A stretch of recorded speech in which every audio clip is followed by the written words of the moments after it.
এই ভিডিওতে দেখব আপনার ইমো আইডির প্রোফাইল লুকিয়ে কে কে দেখছে তা কীভাবে দেখবেন। দেখা যায় আপনার ইমোতে অনেক প্রিয়জন আছে যারা আপনাকে ইমোতে ফলো করে। আপনি ইমোতে কি শেয়ার করলেন, কি স্টোরি দিলেন, সেগুলো তারা লুকিয়ে লুকিয়ে দেখে।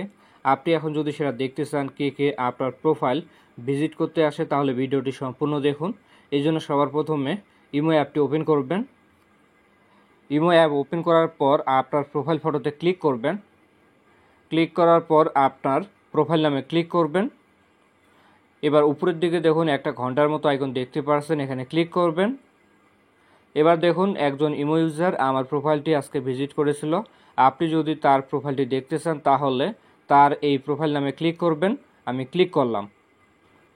তো দেখুন এখানে আমি দেখতে পারবো তার ইমোর প্রোফাইল ফটো, তার নিচে দেখতে পারবো তার নাম কি, এর নিচে দেখতে পারবো যদি কোনো অ্যালবাম সে শেয়ার করে তাহলে সেটা এখানে দেখতে পারবো। যাই হোক, আপনি চাইলে এখান থেকে চ্যাট অপশনে ক্লিক করে তাকে মেসেজ পাঠাতে পারবেন। তো এভাবে আপনারা খুব সহজে আপনার ইমোর প্রোফাইল কে কে দেখেছে তা দেখতে পারবেন। যদি ভিডিওটি ভালো লাগে ভিডিওতে লাইক করবেন। দেখা হচ্ছে নতুন কোনো ভিডিওতে। সকলে ভালো থাকবেন, ধন্যবাদ।